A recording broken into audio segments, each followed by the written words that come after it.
Before you're ready to get it, thank you and enjoy.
Last one's got to kick back. The last one is forward. Stop. Going on the way.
We'll do this from 3:30 to 4:30.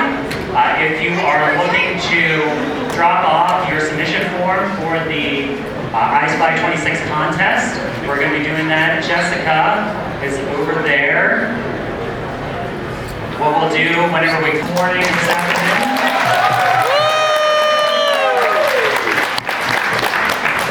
We have great weather so far, knock on wood, we'll continue to have it for the rest of the weekend. We're about halfway through this thing. You guys all right? Anybody need a breather? No? Keep going. Well, we're just excited to have nighttime ERT on the Phoenix in total darkness, so if you've never experienced that before, you can get to experience that tonight. We'll also have the flying turns on our ERT, plus paratrooper, not paratrooper. Rotojets and paratrooper, Rotojets and paratrooper. Plus we'll have snacks, we'll have tri-taters at the round stand right next to paratrooper, and then the little middle, which is next to the round stand, we'll eat ice cream, and we'll also have drinks available, probably at the round stand. And also, can't forget about the ITOT, that'll be at 7 o'clock today on the Pioneer train, and ITOT stands for informal takeover time. It's just a great opportunity for us to meet with each other throughout the day in an informal setting and take a ride on the ride together. And then also at 10 o'clock, we have our pre-ERT game, which this time will be Striker, which is a game located directly in between the paratrooper and Rotojets, so it should be a lot of fun. And that's just today. We have even more stuff coming up tomorrow. If you can't find the schedule, again, all you have to do is scan the QR code on the back of your schedule in order to be taken to the site, which has the complete schedule as well as all the other information about today's activities and tomorrow's. Oh, and silent auction. So, silent auction started on Friday at 10:30 a.m. and will continue until Sunday at 3 p.m. It will automatically close at 3 p.m. Since Friday morning, we've added additional items to that. If you really love that Knoebels 100 hat that Janine and I have been wearing throughout our time here, and you're saying, man, I really wish I had one of those hats. Unfortunately, they're currently sold out, but we do have 2 hats available on the silent auction as an opportunity to bid on those. Plus, we just added an item yesterday, which is an 8-foot hand-painted sign from the airbrush, which was created exclusively by the amazing painters here at Knoebels. We'll also have some really incredible live auction items, and I'll tease those right now. The first up is a hand-painted sign of the Knoebels 100 logo, or the Ace Flies with Knoebels 100 logo, painted by the art department here. We'll also have a Dodgem car. Rick, where's the Dodgem car? He doesn't know. A mystery car that existed on the property of Knoebels for quite a while. That item will also be available for a live auction. And I think that's it. Yeah, that's right. Oh, yes, thank you. And a seat from the XT Theater. So if you got to experience that once before and want to take that home and continue to experience in your living room, you'll definitely have an opportunity to take care of that. All right. Cool. I think that's all I have to say for me. Get our next one. Well, we're working on it right now with the buyer's firm.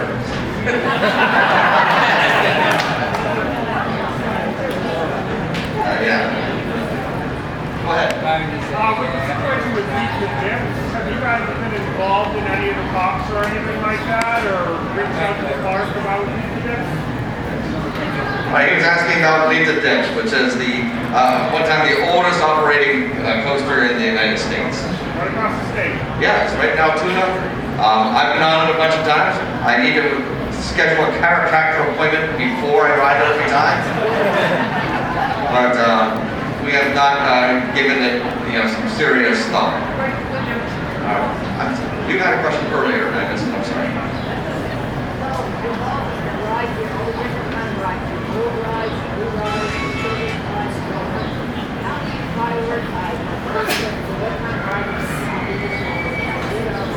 You're asking how do we determine which ride would be next?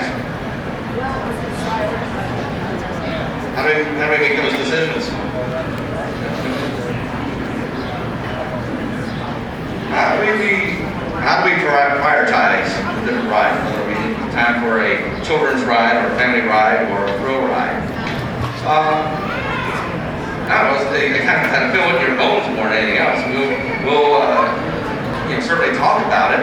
Sometimes when rides become available, that's the answer.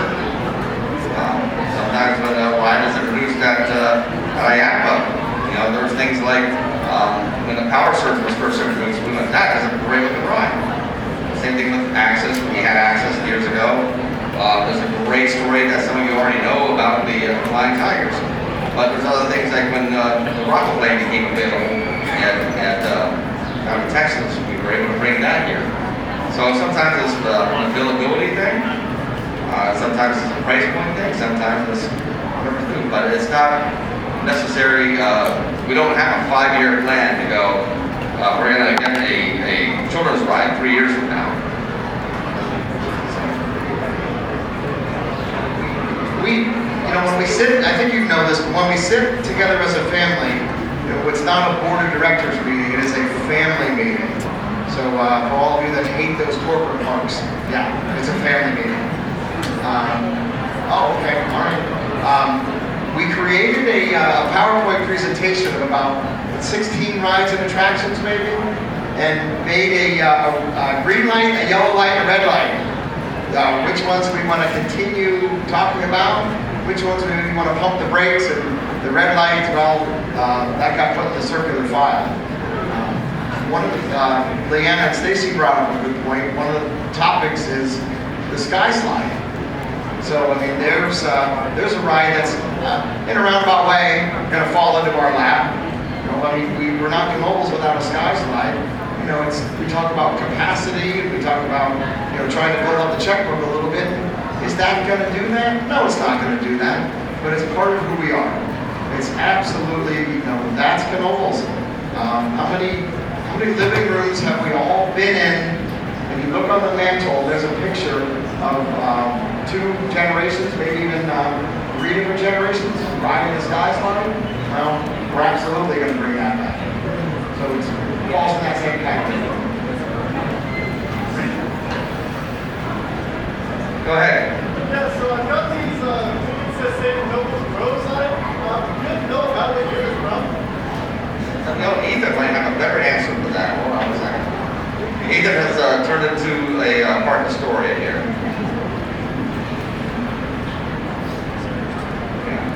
There's 27 10 centers too. So I remember when we moved to the 25 centers, and then we moved to 50 centers a couple years ago. Oh, I think I'd say 80s. 70s we had 5 centers. We're kind of thinking 80s, maybe up to the mid 90s. In the 70s, those books of tickets had nickel tickets in them.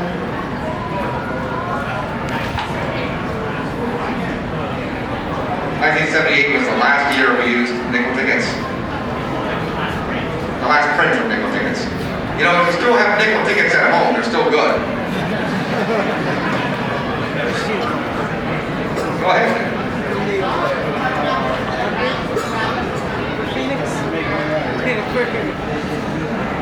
You saw that the Super Roundup is coming back. Yeah, it's being worked on. So that, by the way, came from a carnival up in Quebec, and we had it here for a number of years, but it needed an overhaul. And I think it made it there. But it's being worked on. We hope to bring that back. It'll be over, as I understand, to be back at the food court area where it used to be. What's that? Oh, it's your first visit here. Welcome to Knoebels. Go ahead. My first role was my golden nugget. About 4 years old and watching that rock. Next one, that's back here now. What was the store? What kind of shape was it in the shoe guy? How did you get inspired? Well, all right. This is all about the Golden Nugget, which was at it was over Hunts Pier in Wildwood, New Jersey, and our dad would take us to Hunts Pier back in the 80s when we were kids, and we spent a week at the beach, and we hit Mariners Landing and Voorhees Pier, Hunts Pier, Sporting Pier, and Pickle Pier, and it was a lot of fun. And but the real magic we thought was at Hunts Pier, and that had a number of great rides, including the Golden Nugget. And he thought that was the best family coaster there was, and he absolutely loved it. He always would take us on it. For those of you who don't know, it was the only steel coaster that PTC ever did. It was built over the winter of '59-60. He absolutely loved it, and when it became available, we started talking with the Voorhees organization about acquiring that. And what kind of shape it was in? Well, they built that mountain out of asbestos. And we really did not want to get an asbestos abatement in the state of New Jersey. So we worked out a deal. It was like, go buy the coaster, but not the mountain. And so they cut a big hole in the mountain, and they had they had like a fire hose on it constantly to keep the fires down. And we unloaded the track and brought it all here. We brought the barrel here, all the trains. There was some work that had to be done. One of the issues was on the roof, and maybe John Fairman can speak on this one. So the top floor of the Golden Nugget was outside in Wildwood, and here we put it inside. And where it was outside, the floor was tilted in 2 different axes, so that water could drain better.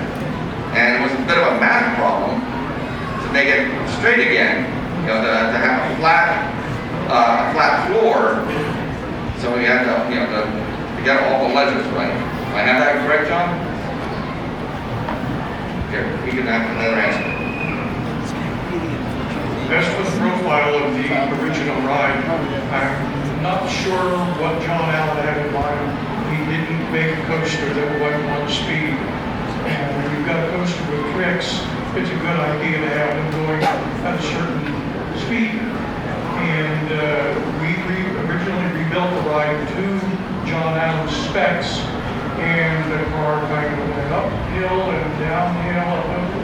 Matter of fact, the ride goes so slowly that you've only got 5 inches of head to get back. So if you were getting back 2 or 3 inches of speed, it slowed very appreciably. And we ran it like that for a weekend or two, and it was the end of the season. We went back in and we actually reprofiled the whole ride to a constant or a slope so that we could time the tricks much better.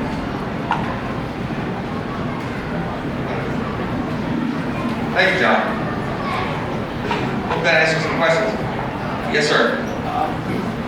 We have a new food item on the menu this year that's called a Swan Bowl. Swabble, this is one for Tony.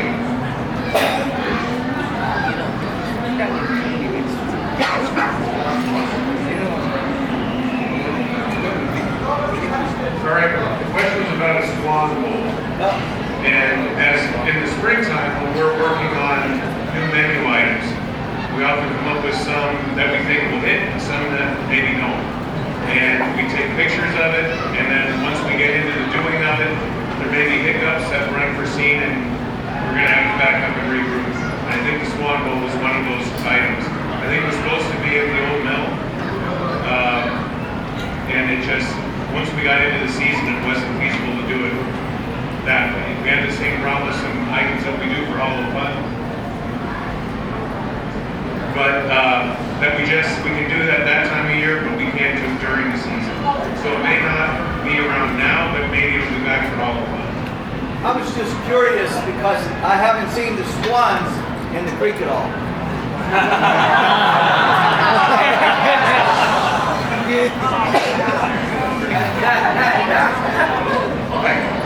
Yes, how can I help you?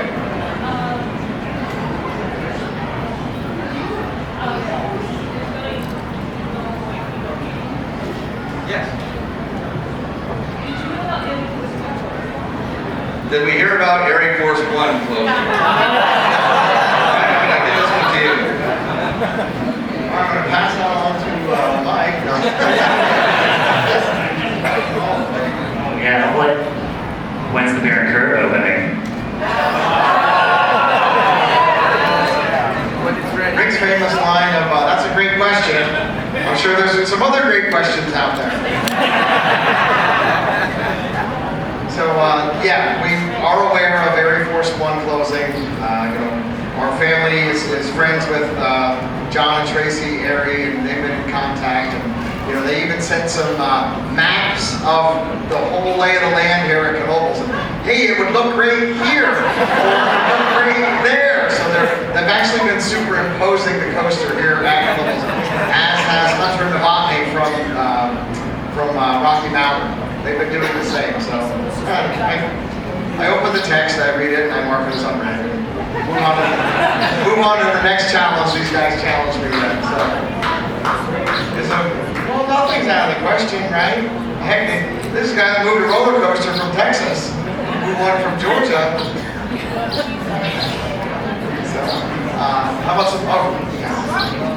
So, have you thought about doing limited edition tickets similar to the haunted mansion, like special? You're asking about special $100 tickets. Oh, we do have the $100 books.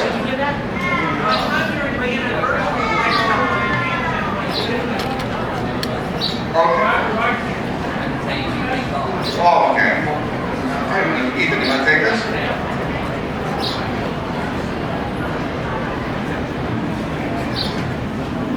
So have you been able to see the book covers, the $100 books? Or are you talking, okay. So there's 5 different variations of $100 books of tickets.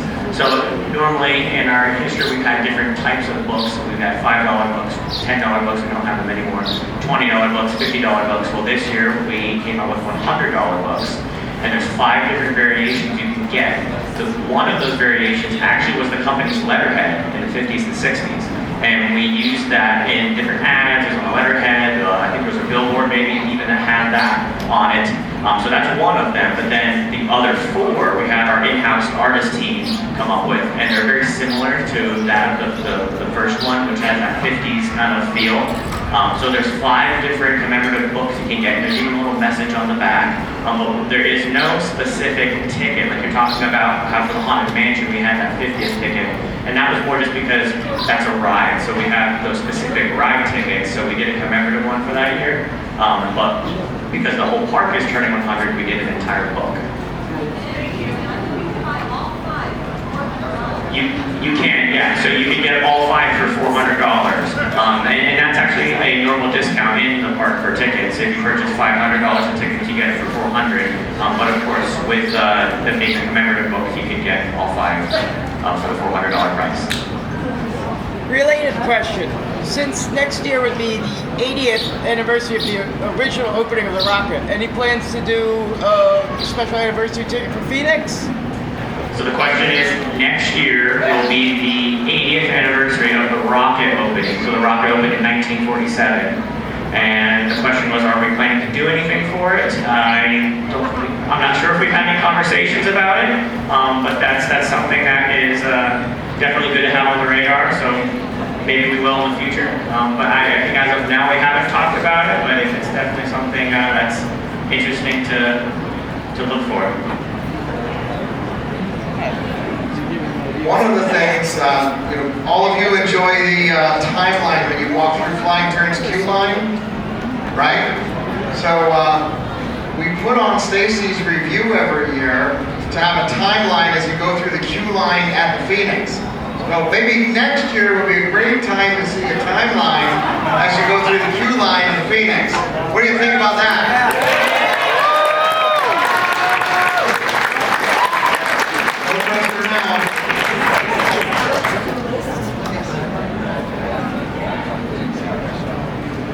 So, in the museum, trust me, I'll get to this. There is a animatronic called, one of the mascots was an animatronic. I forget what his name was, the Hardcopter? So, going to the question, could we possibly see in the future the rocket fire explosion come to Knoebels? The rocket fire explosion. Hang on, as much as I want to answer this because you're the only person in the whole pavilion that I'm taller than, I'm going to pawn this one off on Rick. Yeah, we had the Hard-Luck Bears. We initially called it the Country Bear Jubilee. It came in 1980, and then became the Country Bear Show after a cease and desist letter from Disney. But what year did it end? I don't remember. 94. 93. It had a number of different shows. 1993. We took 2 of the characters from there named Pete and Repeat. We had them in our museum. We put them in one of our shops. There was a little bit of work in trying to bring them back to life again. I really don't know where that had ended. But yeah, they're hibernating.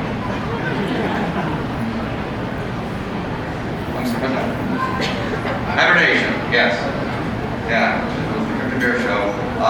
The first set of show that we had, by the way, it came from Creative Engineering down in Florida, but the other shows that we had, I think we had 2 other shows altogether, but they were all done in-house. After we learned how to book it. I remember when they came here in 1980, they used an Apple IIe computer, and it was one movement at a time. Ran through the entire show with just the right item, bang, bang, bang, bang, bang, and he did the left item. And it took forever.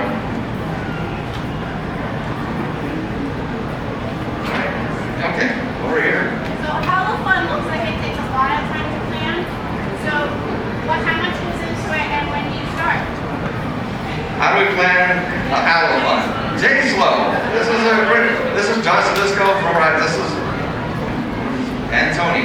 Why do you come up here too?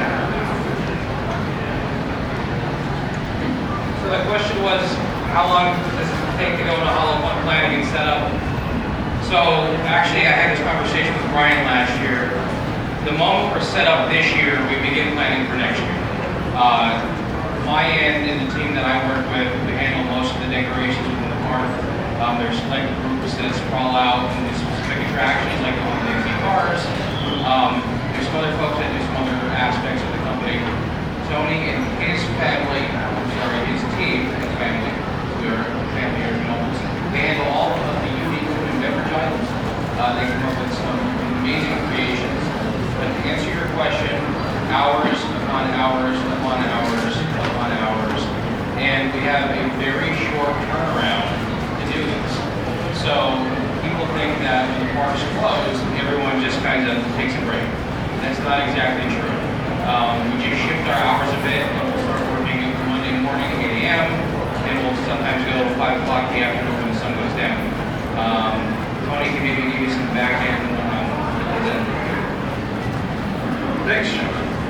So what we do with the food oftentimes is we will look at things that we're interested in doing the next year. And we'll give them a shot, kick the tires in Hall of Fun. And that's where we come up with a lot of great menu items that you enjoy, like the boneless wings and Dexter's. Actually, the tiger tail that everybody got to have last night. So, just so you're aware, you know, they speak with a lot of humility. There is a lot of work that goes into, you know, what they're saying. When Rick and I would go to like East Coaster, we put together a PowerPoint presentation. I'm like, come on guys, you know, all these other parks are putting something together, you know, it looks phenomenal, and you know what? Maybe we don't have it by then, but by Hall of Fun, Tony and his team, they come up with some very creative items for that. But also, John and his team, when it's Hall of Fun, it is full throttle. There is golf carts going one way, forklifts going another, the high reach forklifts, you got crane trucks, hay bales are showing up, pumpkins are showing up. It just absolutely, if you could close your eyes for 1 second and just pretend all the elves helping Santa, that's what's getting ready for Hall of Fun. Then, before that's even done, Trevor and his team, his son Ethan, Alex comes in, I think Mary comes in, and they start decorating for Joy Through the Grove. There was a lot of parks that you guys have been to that they first put up Christmas. Oh yeah, right, yeah, jeez, I know, okay. Lauren's gonna come kick me in the tush, because she's in charge of all the cabins when you guys are going through Joy Through the Grove and you're doing all the cabins, plus everything for Hall of Fun and transforming the games. It's a family affair, and I'll be honest, they do a whole lot more with it than I do, but it's the teams, and it is absolutely full throttle. So I was saying, a lot of parks you go to, first they'll put up something Christmas, and then they'll put Halloween on top of it, because you have just a small window to take Halloween down, and Christmas is already up. Since you already have the bucket truck in place, you already have that man up in place, so many parks, that's not right. Remember that speech earlier about Dick? It's not right. We're going to put up Hall of Fun, and then we're going to take Hall of Fun down. Then we'll put up Joy Through the Grove. So then this team that I talk of tears down Joy Through the Grove. I think the goal every year is about January 23rd, 24th, something like that. Bitter cold. They tear that down. Then, you know, the Knoebels that maybe we grew up with, well, it doesn't open until April, maybe even when we grew up May. But that's not the case anymore. You might get a couple days to catch your breath, but that's when you're updating SOPs and you're ordering all the plush, all the new food items, menu items. Company picnics want to know their by the end of the year. They want to. Hats off to the Twister team last night. They were fantastic, so much energy, had those trains flying out of the station. So first, hats off to the Twister. Hats off to the Twister team last night.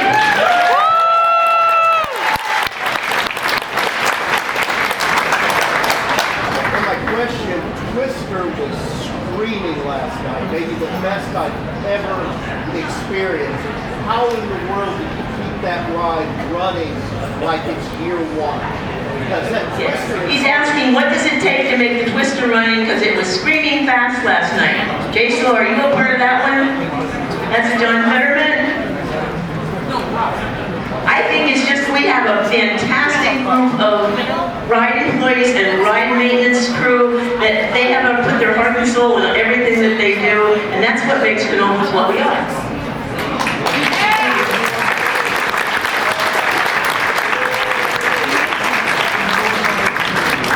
Go ahead. Two things. Yeah. There's only one. Well, let me make a suggestion. Because you're talking about food. I particularly love food, love cooking, and you're talking about how fun you do like new food items. Well, since we're Knoebels and you guys camp and it's the summertime, have you ever thought about doing like a s'mores pizza? Okay, Mr. Rodriguez.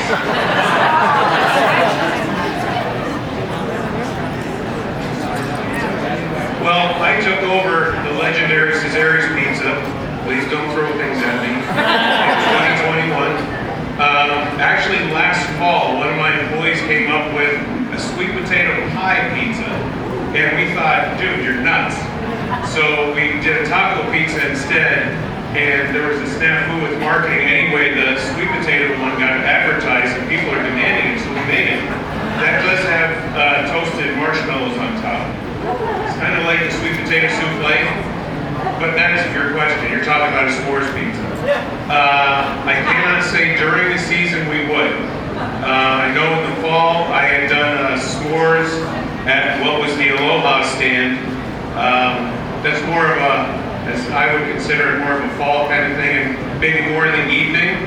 And like during the day when it's super hot, I don't think everybody really wants to be sticking with chocolate and s'mores.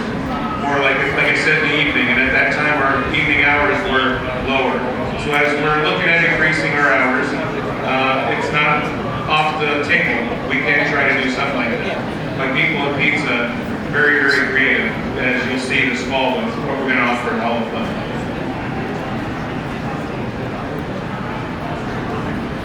So we're asked about the coaster fries from last night.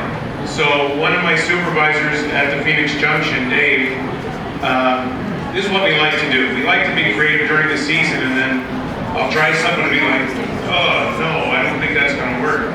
But he made this mixture of the bourbon sauce we use for the bourbon burger and the hot honey we use for the hot honey fries. I thought, man, that's pretty good. So when Stacy asked about doing something for the event last night, it was tiger tails and I said, why don't we roll out these fries and we'll call them coaster fries. So you have to have bacon on it, because originally it was just the schmutz. I'm like, well, you have to put bacon on it, because the salt from bacon accentuates the flavors. So those will be around for Hall of Fun, but that's really how they came about. I said we could do a day takeover, because that sauce was great on chicken, it's great on a burger. In fact, I'm going to try it on a tiger tail at some point. We had a butterfinger tiger tail last year. We had savory tiger tail with garlic butter and Parmesan cheese. So tiger tail is just like a blank slate. You can do whatever with it. So that's it. Call them Ace Fries. Ace Fries. So he basically used us as guinea pigs. So quick show of hands, who enjoyed the coaster fries last night? All right, if you're looking for a poll survey, there's your answer. All right, I think we can take one more question. Let's go. When will the sky slide open? When will the sky slide open? When it opens.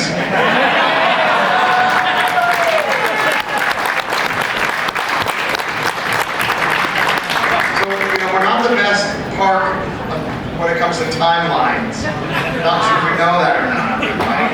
John doesn't think Shock's face. So, it is our hope that we'll be ready for opening day 2027. That is our hope. In a perfect world, right? That's the hope. So one of our park artists, Jerry, said to me, it didn't take me long to realize there are 3 openings in a season. You have opening day, your second opening day is Memorial Day, and your third opening day is July 4th.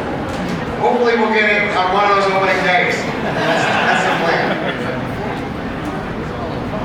Okay, all right, that was an easy one. One more question. All right, Okay, which, of all the flat rides that have ever come to Knoebels, which one do you think is the team most proud of building and opening, and why? I might phone a friend here with John. His question is, of all of the flat rides that came to Knoebels, which one are you most proud of building and opening to the public, and why? Okay. All right. Well, for Aunt Leanna, she said it's the Grand Carousel, and Rick's the Grand Carousel. Okay. So repeat one more time. Of all the rides that came to flat rides that have ever come to Knoebels, which flat ride of them all are you most proud of building and opening to the public, and why?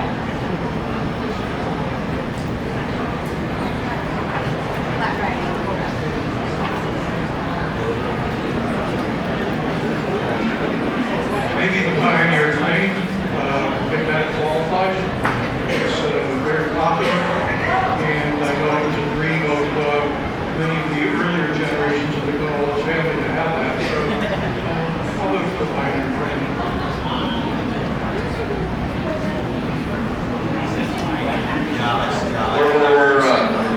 We're talking with the panel here. There's the family. See if anybody else has but I know that the Grand Carousel meant an awful lot to our family as well. I mean, that's the carousel is the heart of the park. It's usually front and center. Yeah. I'm not going to repeat the same story, but Dick had a fantastic story about how that carousel got here. But we got it in 1941. It was purchased in New Jersey, and we brought it here. Offers a brass ring for a free ride. That's never left us. I don't think we have any plans to change that. Trevor. So Brian was stepping over there to ask some of the rest of us, the family members, like, what was our favorite? I said, I kind of took the question, and I'm happy that they answered what their favorites were. But I said, I kind of took the question as the organization as a whole, maybe, like, which one we were most proud of.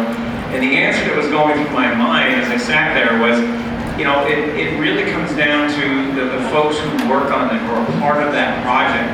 I think is where they, if you did a poll of all the maintenance team members and the engineering minds that are behind the projects and so on, I think that it depends what they got to be a part of, what they got to work on, they got their hands on, they got their minds involved with. So that, there's just such a sense of pride when the team brings something back to life. It comes here in a dilapidated state, in